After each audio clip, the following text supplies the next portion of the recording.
欢迎来到新兴消息频道，请订阅频道，所以大家不要错过当天最热门的新闻。我们今天的时事通讯包括以下内容：初恋男友杨洋因《红楼梦》与李沁相恋，为何年过30仍单身？为什么杨洋年过30还不结婚？恐怕他的初恋女友李沁脱不了干系。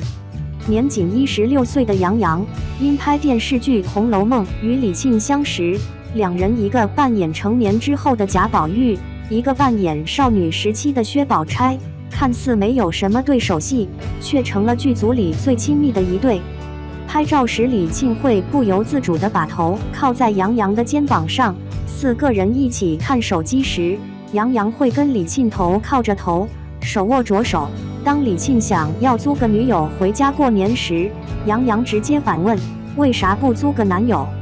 虽然彼时两人并没有官宣，但在那个网络还不发达的时代，他们却从来没藏着对彼此的喜欢。然而这份甜蜜并没有维持多久，相传让两人分手的罪魁祸首是他们共同的经纪公司。得益于古典清雅的气质，李沁一直是公司力捧的对象。反观彼时的杨洋个子不高，颜值也没有很出众，就成了资本抛弃的那一方。为了提高李沁的热度，公司还安排他与老板的干儿子林宇深拍情侣写真，帮两人传出了绯闻。最关键的是，林宇深还承认了因戏生情的传闻。眼见曾经的白月光与其他男人打得火热，这才迫使杨洋结束了那段短暂的初恋。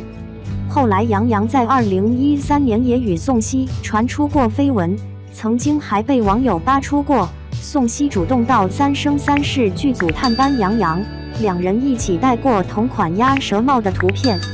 不过消息刚发布没多久，两人就纷纷辟谣了已经在一起的传说。后来在拍电视剧《你是我的荣耀》时，杨洋又认识了新疆美女迪丽热巴，从此开启了全网撒糖的模式，甚至连胡可都成为了他们两个的 CP 粉，并且从导演曝光的现场花絮来看，但凡是他们两个在一起的画面都会甜度爆表，甚至还有吃瓜群众们把两人在一起的口号从剧中喊到了戏外。不过随着该剧的落幕，这段万众瞩目的杨迪 CP 并没有走到一起，反倒是杨洋在时隔1年后与身为上海名媛的乔欣传出了绯闻。起因是有网友拍到了两人疑似在伦敦逛超市的照片，与此同时还有网友爆料，他们曾偶遇过杨洋和乔欣一起很甜蜜的过情人节。但最让无数网友坚定两人已经在一起的不是他们都曾分享过在伦敦美食，而是乔欣以小号的方式分享了她的恋爱日常。随着各种细节被扒，不少网友对杨洋乔欣的恋情深信不疑。就在此时，俩人各自辟谣疑似恋情其实是假的消息。杨洋还说本就是同学，要好早好了。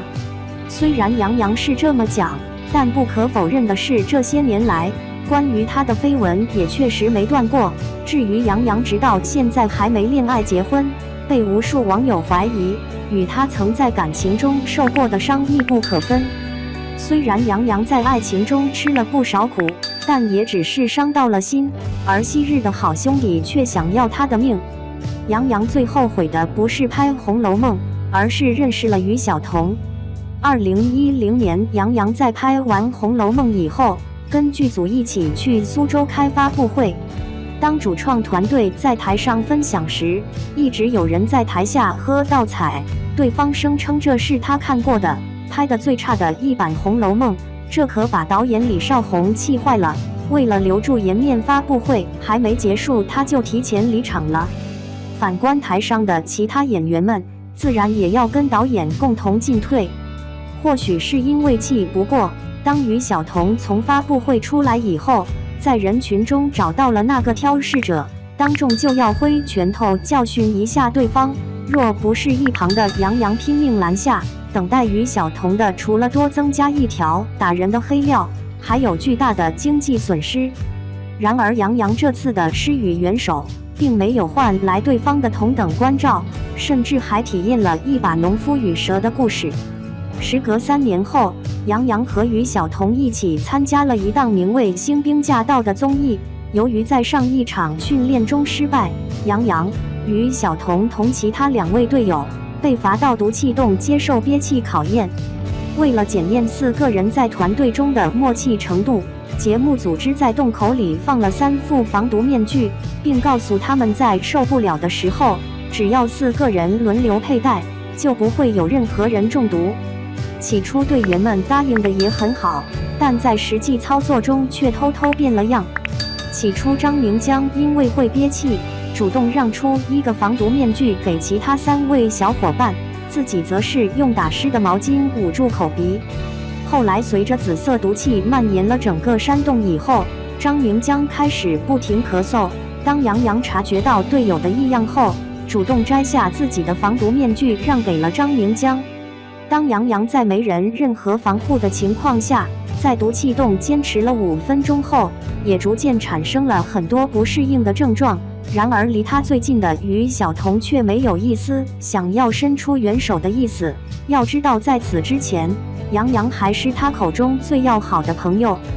后来杨洋在毒气洞憋了10分钟后，还是教官看不下去，2度进入毒气洞救出杨洋。双脚无力，面色发紫，杨洋被拉出洞外的那一瞬间，震惊了现场的所有人。见杨洋中毒已深，教练赶紧用生理盐水帮他清理口鼻，在多次抢救下，杨洋终于恢复了面色，只不过还是留下了一遇到刺激气味就会不停咳嗽的终身后遗症，甚至还产生了非常大的心理阴影。或许有人会说，杨洋之所以遭受这样的痛苦，都是由于自己的硬撑造成的，殊不知他只是不想因为任务失败提前离开亲密的队友。然而令杨洋没想到的是，他忍受住了窒息的痛，还是因为队友们自私自利被淘汰了。可即便杨洋已经这么惨了，可老天还是没有打算放过他。杨洋到底有多惨？难怪明明条件很好，作品却不多，原来都是因为得罪了李少红。2014年，杨洋与昔日恩师兼公司老板李少红闹到了法庭，起因是李少红声称《盗墓笔记》剧组擅自启用了他们公司的艺人，并要求5大出品商做出相应的赔偿。当外界都以为是杨洋忘恩负义接私活时，怎料他却直接甩出了证据。据杨洋的律师交代，杨洋已经在2014年4月底向公司提出了解约，此后他是以个人身份参与了《盗墓笔记》的拍摄，与前公司没有直接的联系。但李少红也不是吃素的，眼见自己在合同上吃了亏，于是便在日后采访中诋毁杨洋不懂感恩。然而事情的真相果真如此吗？那还要从杨洋刚开始拍《红楼梦》说起。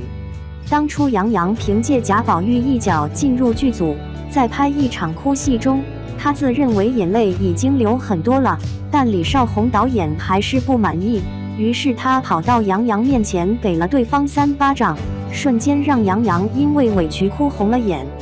后来杨幂在参加某节目时也曾说过被导演扇巴掌的经历，虽然他没直接说打人者是李少红，但不少网友猜测正是该导演。后来李导在某采访中提起杨幂时，也没有一句好话。后来随着该剧的杀青，杨幂赌气离开了，反观留下来的杨洋却没有好下场。2012年电视剧《花开半夏》正准备开拍，原本导演定的男主角是杨洋，由于该角色曾有过深陷牢狱的经历，为此杨洋都把头发剃了配合导演拍摄。然而电视剧临开机前，杨洋却被突然换掉，追究其原因，正是李少红想捧干儿子林宇申出道，才让杨洋成为资本的牺牲品。要知道杨洋已经不是第一次被李少红换掉了，曾经某导演邀请杨洋出演《新洛神男1号》，但李少红却想用于晓彤代替杨洋出镜。好在该导演一直坚持杨洋的气质更符合人物的设定，这才保住了杨洋为数不多的作品。除了在影视资源上偏心，杨洋在日常生活上也没有得到同等待遇。